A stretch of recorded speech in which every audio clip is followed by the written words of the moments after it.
Hello everyone, this is Rashika Pandey and today is my first vlog on YouTube.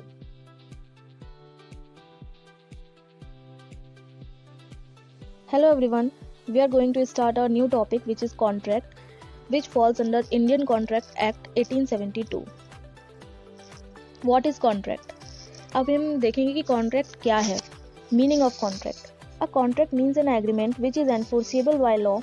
An agreement consists of reciprocal mutual promises between the two parties. In the case of contract, each party is legally bound by the promise made by them. A contract is legally enforceable when it meets the requirement of the applicable law. It means that contract जो है ये क्या है, एक type of agreement है which is enforceable by law. ठीक है. An agreement consists of mutual और reciprocal promises. It means that कि पार्टी A है एंड पार्टी B है. दो पार्टीज में कॉन्ट्रैक्ट होगा, मोर देन टू हो सकता है, टू हो सकता है, ठीक है, टू और मोर देन टू. एक सिंगल पार्टी कॉन्ट्रैक्ट नहीं कर सकती है.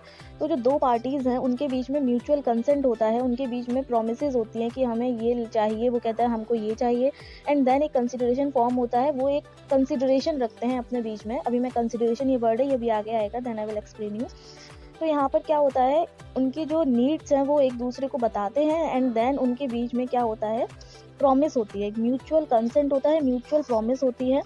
And in the case of contract each party is legally bound by the promise made by them. अब ए ने बी से बोला है कि I will sell you my car, ठीक है.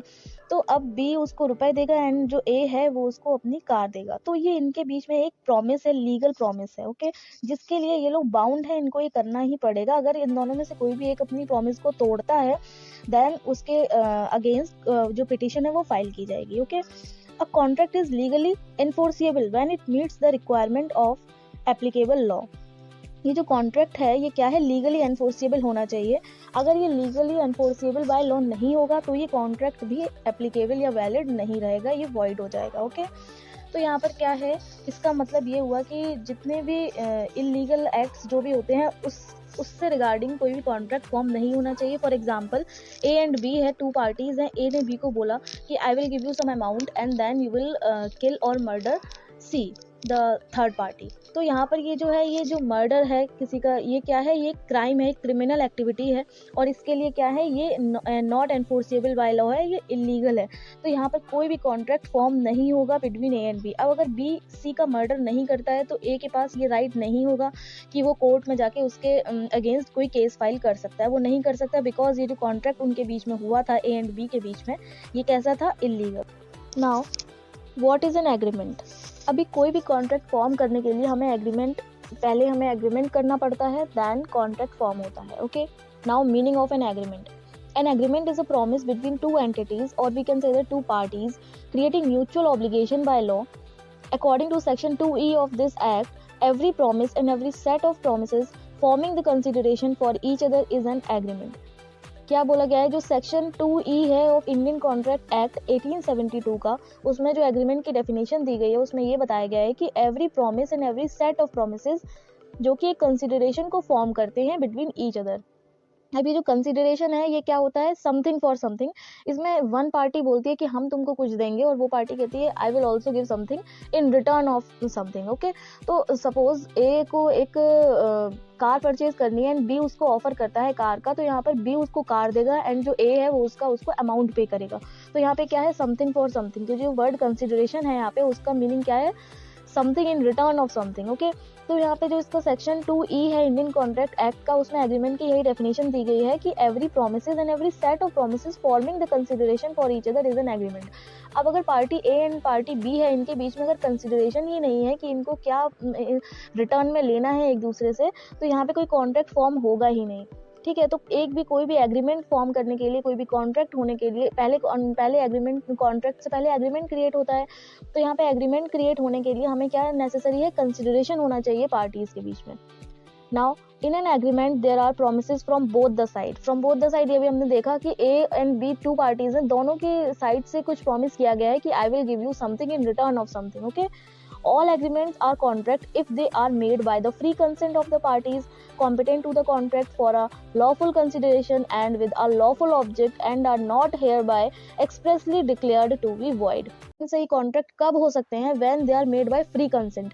जो A and B two parties हैं इनका फ्री कंसेंट होना नेसेसरी है. फ्री कंसेंट क्या होता है कि उन्होंने किसी भी प्रेशर में हाँ ना बोला हो, किसी भी चीज के लिए यस ना किया हो, किसी भी प्रेशर से, किसी के फोर्स से उनको किसी ने बाउंड किया हो, किसी ने उनको फोर्सफुली जो यस है वो कहलवाया हो, हाँ बुलवाया हो, तो ये नहीं होना चाहिए. फ्री कंसेंट होना चाहिए पार्टीज का कि हाँ वो अपने कंसेंट से, फ्री कंसेंट से वो एंटर होना चाहते हैं in a contract. And lawful consideration होना चाहिए. लॉफुल कंसिडरेशन क्या होता है? इसका मतलब ये है कि यहाँ पे कोई भी इलीगल चीज नहीं होनी चाहिए. लीगल, लॉफुल, जो एनफोर्सेबल बाय लॉ हो, जो लॉ जिसको लॉफुल मान रहा हो, जिसको लीगल मान रहा हो. कोई भी हम ऐसा कंसिडरेशन नहीं कर सकते. हम ड्रग्स का अगर हम उसकी सप्लाई के लिए कुछ कर रहे हैं या फिर वेपन्स के लिए कर रहे हैं जो कि बैन है फॉर नॉर्मल पीपल, तो यहाँ पे क्या हो जाएगा, ये लॉफुल कंसिडरेशन नहीं रहेगा हमारा.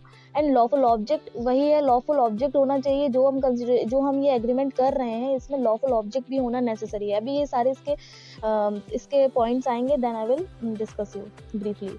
And we not here by express. और जो अगर जो हमारा एग्रीमेंट है ये अगर लॉफुल नहीं होगा, लीगली इन्फोर्सेबल बाय लॉ नहीं होगा, तो ये वॉइड हो जाएगा. वॉइड क्या होता है? जो इनवैलिड हो जाते हैं, जो शून्य होते हैं, जीरो होते हैं, जो एग्जिस्ट ही नहीं करते हैं contract in the I of law.